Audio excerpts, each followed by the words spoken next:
ډېرو محترم مسلمانانو یو بهترینه وظیفه دله در کومه. دا وظیفه د غمونو دپاره هم ده او دا وظیفه محترمو د قرضونو دپاره هم ده. نو اکثر ما سره مسلمانان رابطه کوي چې قرض دی راباندې. بل ورځ یو افغاني ورور تقریبا میسج کړی و واټساپ ته چې په ما باندې تقریبا 50-60 زره یا 50-60 لک افغانۍ قرض دی. نو ډېر زیات خفه شوم. هغه له ما یو څو وظایف هم ورکړه، ما یې دا وظیفې کوه. محترمو قرضونه او غمونه دا چې په چا باندې هم وي د هغې دپاره دا وظیفه ډېره انتهایي مناسب وظیفه ده. او دا وظیفه چې منګړت وظیفه هم نه ده چې بس تاسو ته ما د ځان نه وښودله، د خپلې خېټې نه درته ویم او بس ستاسو کار به په یا کېږي یا به نه کېږي. نه محترمو، دا جناب محمد رسول الله صلی الله علیه وسلم ښودلې وظیفه ده، په حدیثو مبارکو کې ذکر شوې وظیفه ده. نو رسول الله مبارک هم د ځان نه دا وظیفه نه ده ورکړې. خامخا به ورته الله جل شانه یا د وحی په ذریعه ده یا د الهام په ذریعه یا داسې په بله ذریعه باندې الله تعالی ورته فرمایلي چې دا وظیفه یعنې دې دپاره ده. لهذا محترم هغه وظایف کم چې مستند وي، کم چې په حدیثو کې ذکر وي، کم چې رسول الله مبارک ښودلي وي، نو هغه وظایف هم تاسو کوو. نو دا وظیفه هم دغه رنګې ده.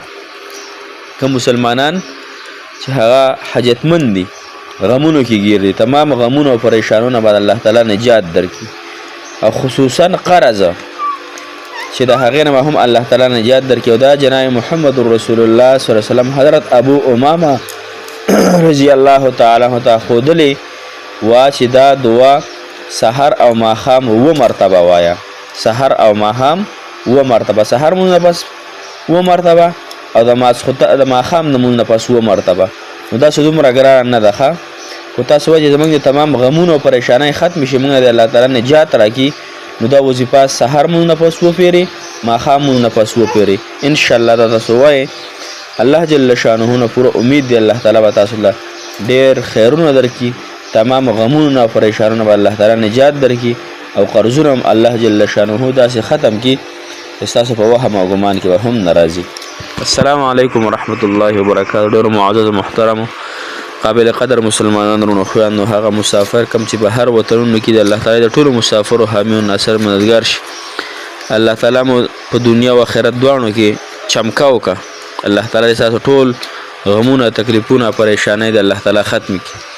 محترمو، نن یو اسانه وظیفه د حدیث مبارک په رڼا کې چې د دې وظیفې معنی ده: یا الله زه ستا نه پناه غواړم د هر غم او د هر فکر نه، او الله زه تا نه پناه غواړم د کمبختۍ نه او د سستۍ نه، او الله زه پناه غواړم د بزدلۍ نه او د بخل نه، او الله زه پناه غواړم د قرض نه او د خلکو د ظلم او د ستم نه. نو تاسو ته به الله تعالی بې فکري هم درکړي، غمونه هم الله تعالی ختم کړي، کم همتي چې کومه چا کې وي هغه هم ختم شي، سستي چې په چا کې وي هغه هم ختم شي، بزدلي په چا کې هغه هم الله تعالی ختم. بخل نه دی، بخل ډېره غټه بیماري ده. بخل څه ته شومتیا ته وایي. بخل نه به الله تعالی نجات درکړي او الله تعالی به غنیان کړي، غنیان. نو وظیفه تاسو ته په دې سکرین باندې انشاءالله ښکاري. زه تاسو ته وایم تاسو ورته غوږ شئ. صرف 7 مرتبه سحر مونځ نه پس 7 مرتبه، ماښام مونځ نه پس 7 مرتبه. بسم الله الرحمن الرحیم. تاسو سه بسم الله وایئ، که نه خو بسم الله وسموی دا هم ووي: اللهم إني أعوذ بك من الهم والحزن وأعوذ بك من العجز والكسل وأعوذ بك من الجبن والبخل وأعوذ بك من غلبة الدين وقهر الرجال. دقه وظیفه ده. او دا رسول الله مبارک ښودلې ده حضرت ابو امامه رضی الله تعالی عنه ته. نو محترم د حدیث وظیفه ده. ګورئ چې په دې هم ستاسو کار نه کیږي، په دې هم زمونږ قرضونه هم نه ختمیږي، زمونږ مشکلات غمونه هم نه ختمیږي، نو بیا ما ورته کې پرخ دی پرخ. یا خو زمونږ ایمانونه په الله تعالی باندې چې په نوم مسلمانان خو په الله تعالی زما او ستاسو یقین نشته، کامل یقین نشته. چې په نوم ما تاسو ځان د مسلمانانو هغه شکل او اختیار کړی م د مسلمانانو پیښې کوو، ولې زما حاجت نه پوره کېږي؟ څه چل دی؟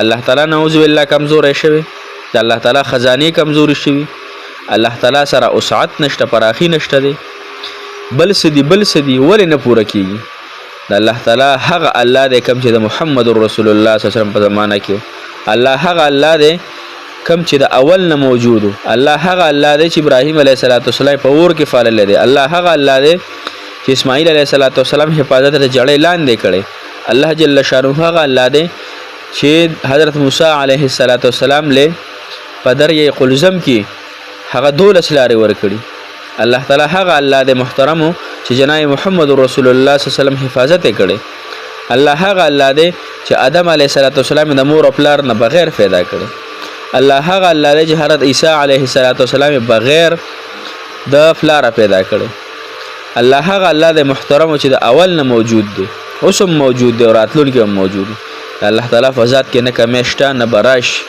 الله تعالی ذات نه کمزور دی نه په کمزورتیا رش الله تعالی بینیا ذات دی صمد ذات دی غنی ذات دی محترم موتا کې پرخ دی پرخ چې کله مونږ ځان نه په خپل پرخ خو باسو ځانو موتر په طلبانه چې ولې نه پوره کیږي وجه صدا سوچم چې د دې خبره کړې دی نم دی کړې وظایف کو حاجت نه پوره کیږي پریشانای نه ختمي دا زمونږ بد عملو د وجنه زمونږ خپل لاسه او یو زنانه یا الک ډیرم دیندار وي خدا سره ته نخ کاریږي چې هغه ګناه نه کوي د ګناهونو د وجنه په انسان باندې تکالیف مصیبتونه راځي ګناهونو توبه وباسي توبه ادا سه محکمه په تقوا کې مزه ده پردو خود ته نه کتلو کې مزه ده قسم په الله په منځونو کې مزه ده په ذکر کې مزه ده موږ ته نصیب کیږي نه ځکه چې موږ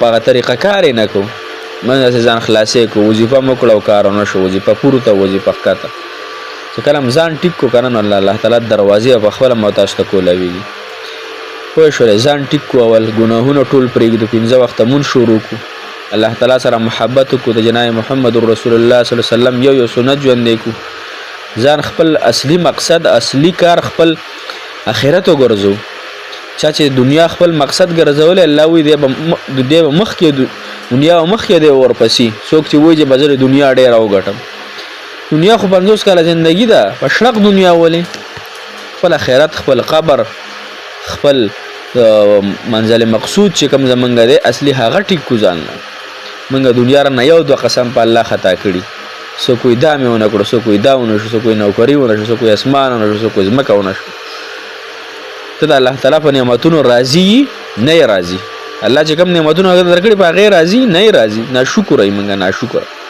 الله تعالی مو تاسو باندې ډېر رحم او فضل وکړي الله تعالی مو زمونږ عقل او سمج الله تعالی په صحیح کارونو کې